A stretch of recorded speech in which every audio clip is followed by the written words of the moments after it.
The first most important thing that we need to understand is that talking to prospects is a skill. And when we get started, our skill level in this area is very low. Now, the reason I pointed out that this is a skill is because most people think that the reason prospects are not joining them is because of some problem with the business or some negativity of the market or some problem with the opportunity or the company or products or whatever. And this is absolutely false. How can I say that? Because see, the exact same opportunity in the exact same market, there are people who are doing it and getting tremendous results. So how is it that for some people they get great results and for some people they don't? Now, most networkers, instead of looking at this as an area that they need to improve, like learn and improve, they look at it as though it is something that should naturally and automatically happen to them, right? Like they think that, why is it that when I talk to prospects, nobody is joining me? Why is it that it's not happening for me? And it's happening for that person and this person, but why not for me? So people think that the prospects joining you should be a natural result of you talking to them. Now, it is like me learning how to cook biryani from my mom, and then, she gives me the recipe, she even demonstrates it for me, but then when I make it, it's nothing like how she made the dish. And then imagine me getting all upset and asking my mother, hey, why is it that when I cook the biryani, it is not as tasty as when you cook? What's wrong? Now, the short answer that we all know is that I'm not good at it yet. And that is the reason. It is not the biryani's fault. Now, I can get all upset and say that, but mom, you taught me how to cook. So why is it that, I'm following what you told me, but I'm not getting the same results?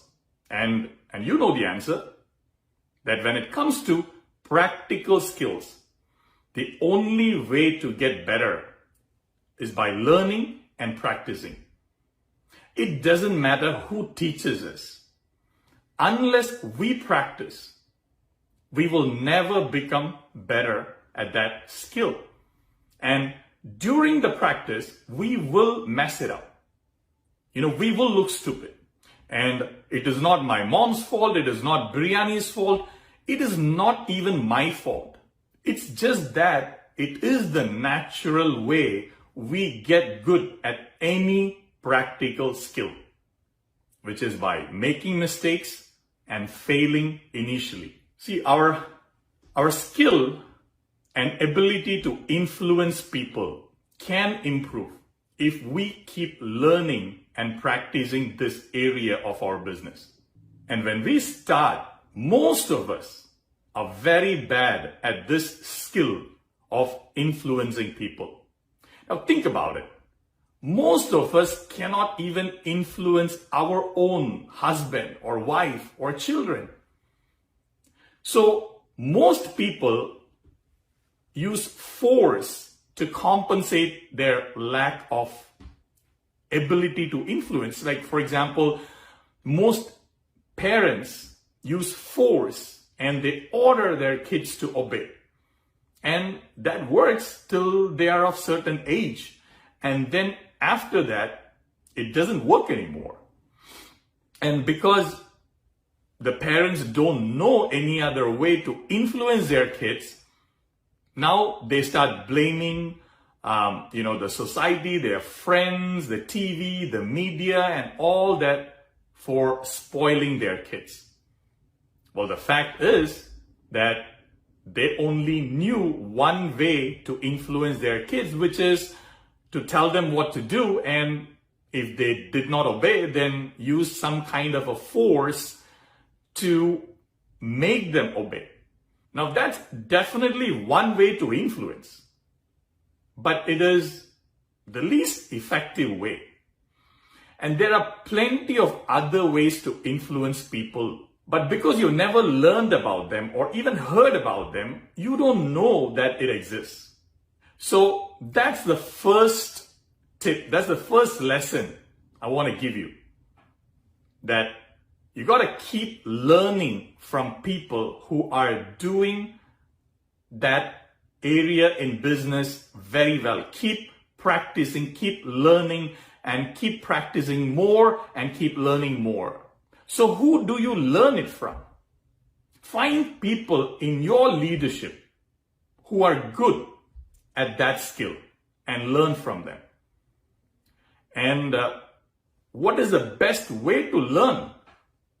The best way to learn this skill is to observe the people who are actually doing it very well. See, the most effective and the fastest way to learn a skill is by observing others who are doing it very well and then practicing it. Now, why is it better to learn from your own team leadership?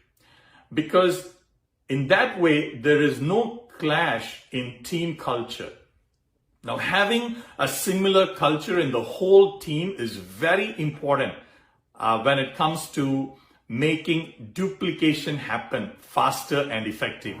Talking to prospects and trying to convince them is a very important realization. The realization that you cannot make people do something that they don't want to do or they're not willing to do. You cannot force people to do something that they don't want to do. It took a long time for me to really understand this. So what does this mean?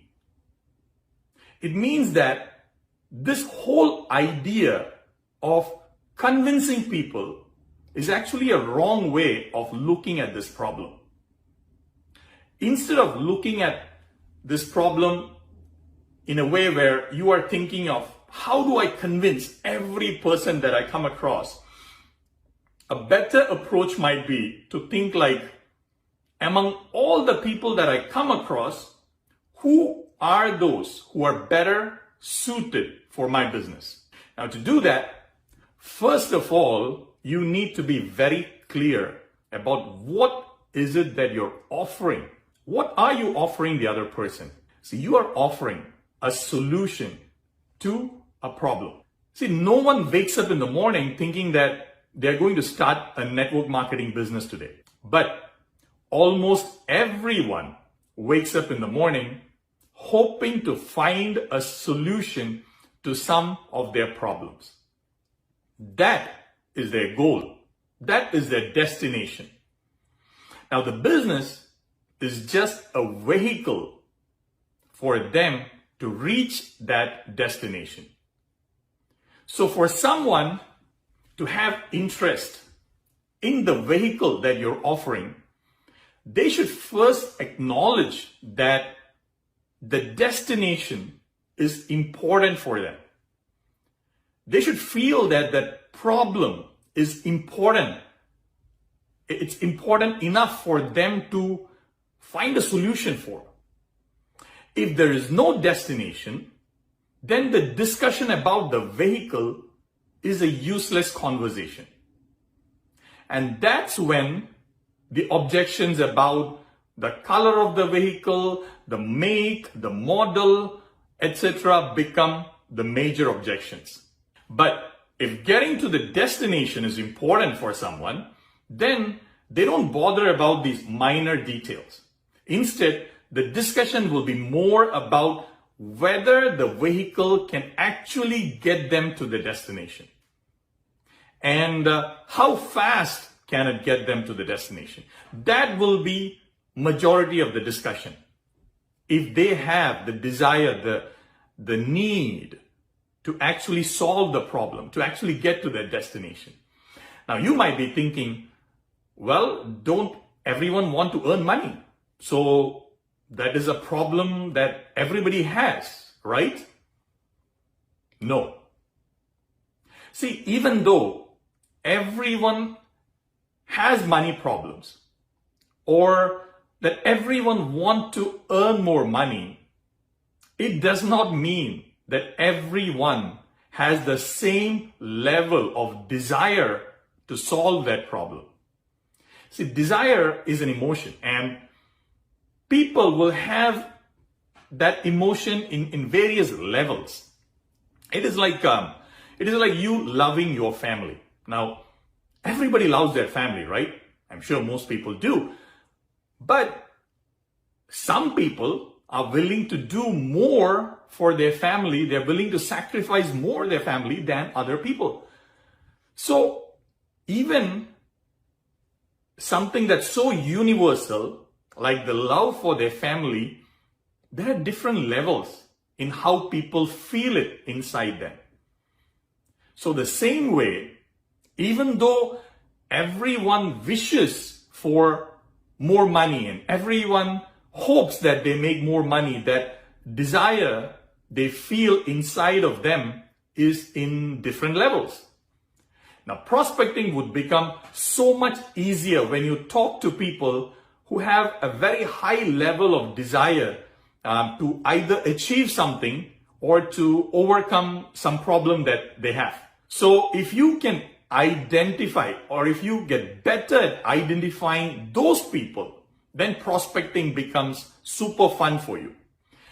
But if you're not good at identifying those people, and if you're looking to convince everybody whom you come across, then prospecting will become a very painful experience for you. Being successful in a business requires you to learn and master some skills, practical skills. And like any other practical skill, the only way to learn is by keeping on doing these activities. And like any other practical skill that you have learned so far, whether it's singing or dancing or cooking or riding a bicycle or whatever it is, you will look stupid and make a ton of mistakes initially. But that's the only way to get better at any practical skill. You name me any one skill that you're good at today, which you are able to perform even without thinking, which when you started off, you were perfect at it. There's nothing like that. No matter what the skill it is that you have today, when you started off, you were so bad. Maybe people even made fun of you. See, even the job that you're doing today, to earn whatever small amount of money that your job brings in, but even for that, you had to go to college, spend a few years, and even after that, you made a ton of mistakes when you joined that new job the first time. See, the biggest change in belief that I want you all to make is that you not being able to influence someone to join your team does not mean that you have failed or that the business doesn't work for you. Instead, it means only one thing, that you are new to this and that you are learning. Now, stopping something just because you're not perfect at it right from the beginning is like, it's like Ronaldo or Messi giving up soccer just because they were not able to get a corner kick into the goalpost during the first month of practice. That would be stupid, right? Most of us understand that, yes, I need to learn and I need to go through trainings and all that stuff, but the way most of you look at training and look at learning is how you have looked at learning in school or college. See, the learning that you went through in school, it is not so much a skill-based learning. In schools, we primarily go through something which we call as knowledge-based learning. Now, it is important, but when it comes to practical skills, when it comes to areas where we practically perform activities, skill-based training becomes extremely important. And the main characteristic of a skill-based learning is that the only way you can learn it is by practicing it. And in the beginning, when you practice it, you will look stupid. You will not get the results you want. You will stumble and make mistakes. You will not enjoy it. But if you keep doing it, if you keep learning from the best, observe them perform it, intentionally observe, not just casually, intentionally observe with the aim of absorbing and learning and putting that into practice, make notes. Soon you will become good at it. And then you will start enjoying the process. See, every successful person in our business has gone through the exact same mistakes. They have failed at prospecting the same way you have. Now, the only difference between those who have succeeded and those who have failed is that those who failed, they gave up after the first few attempts because they did not understand that this activity of prospecting and talking to prospects and getting them to see your opportunity, that is a skill. Instead, they thought that it is something that should just happen automatically. You are talking to somebody and they should just get it and they should sign up. And when that was not happening, they thought that this business won't work and they quit. And the people who succeeded, they understood that it is an activity, it is a skill that I can learn and become good at. And when they focused on that, when they focused on learning that skill from the people who are doing it better than them, they got better at it and then their results improved.